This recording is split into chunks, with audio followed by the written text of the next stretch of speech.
बोली देवादिदेव 1008 महावीर भगवान की जय।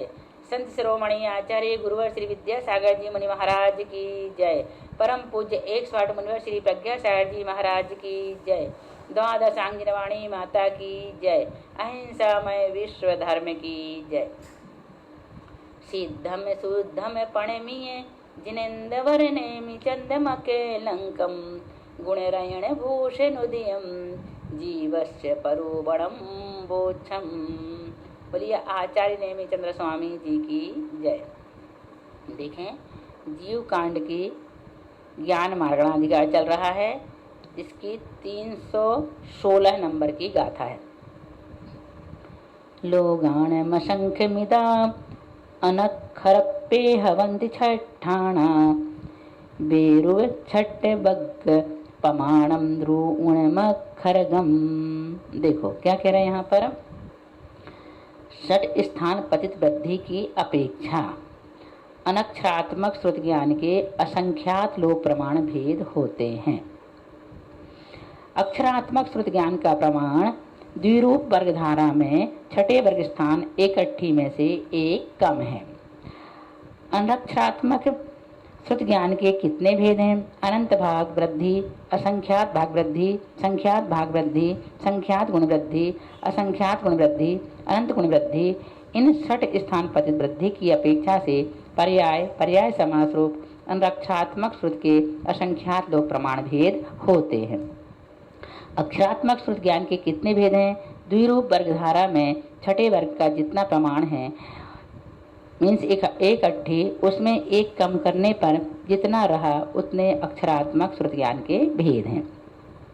अब देखो यहाँ पर 20 प्रकार के श्रुत ज्ञान का कथन कर रहे हैं। पज्जायक्षर पद संघादम पड़िबत्तिया निजोगम च दुग्बार पाहुड़म च पाहुडयम बतुबोबम च तेसिं च समासेहिम य बीस विहम बहु होदि सुदैनाणम आवरणस्य विभेदा तत्यमेता हवन्तीति। देखो क्या कह रहे हैं यहाँ पर, 20 प्रकार के श्रुत ज्ञान का कथन यहाँ पर किया जा रहा है।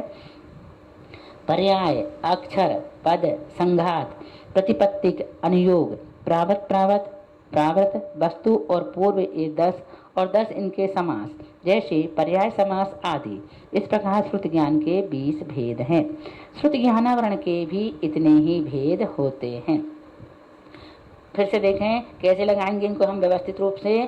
श्रुत ज्ञान के 20 भेद: पर्याय समास, अक्षर समास, पद समास, संघात समास, प्रतिपत्तिक समास, अनुयोग समास, प्रावृत समास, वस्तु समास, पूर्व समास। ये श्रुत ज्ञान के 20 भेद होते हैं। श्रुत ज्ञानावरण के कितने भेद होंगे?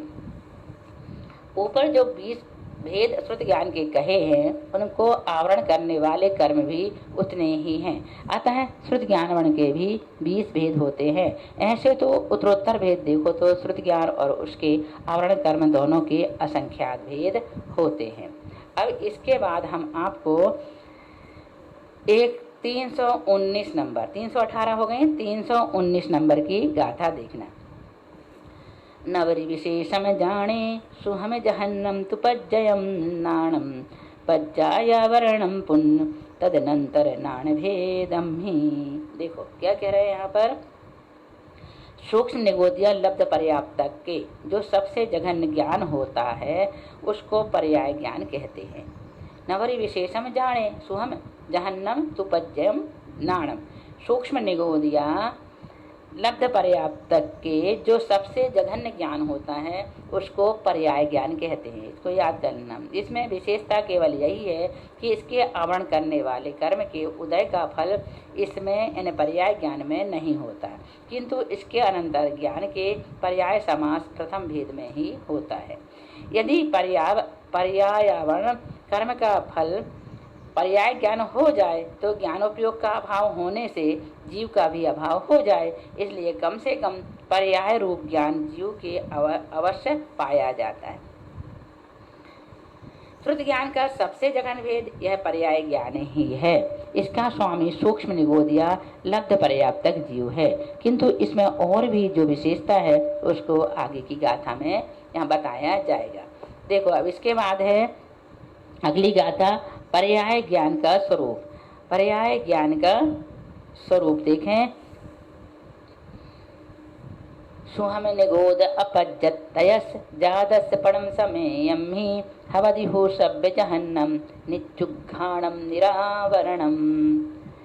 यहाँ पर जो गाथा 320 दी गई है उसमें यहाँ पर क्या बताया गया है कि सुहम निगोद अपज्जत, सुहम निगोद अपज्जत जादस पड़म समेयम ही, ये गाथा स्वयं निगोद अपज्जत तयस, ये है ना, स्वयं निगोद अपज्जत जादस पड़म समयमी हवदि हु शब्द जहन्नम निचुक घाणम निरावरणम। क्या कह रहे हैं यहाँ? सूक्ष्म निगोदिया लब्ध पर्याप्तक जीव के उत्पन्न होने के प्रथम समय में सबसे जघन्य ज्ञान होता है, इसी को पर्याय ज्ञान कहते हैं।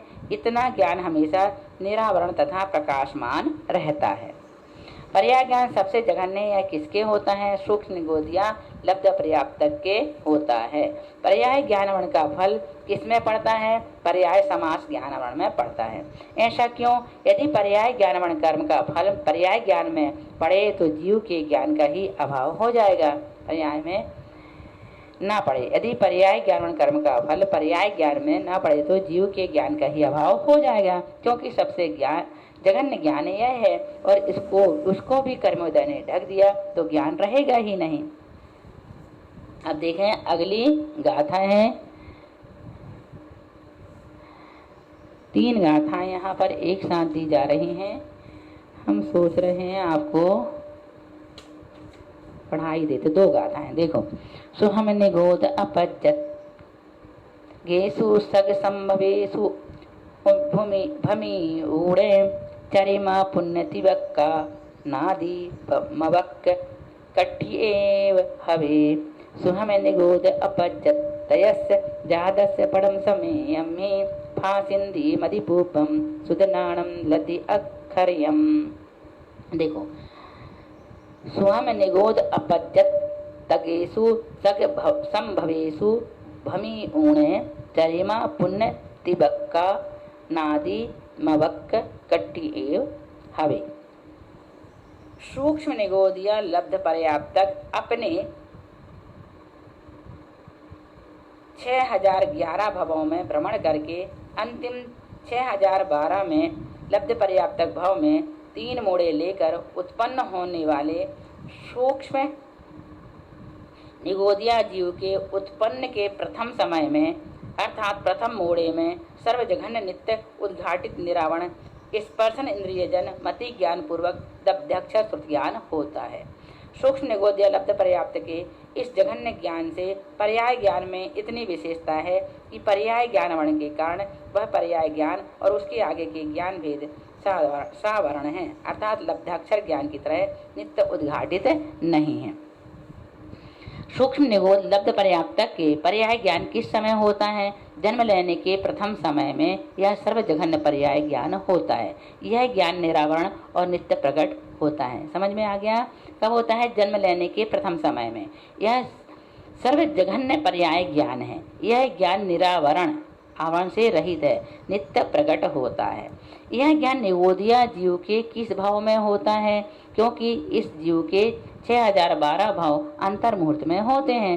6012 भावों में से अंतिम भाव में होता है, वह भी 3 मोड़ा लेकर आने वाले को होता है, उसमें भी प्रथम मोड़े में होता है।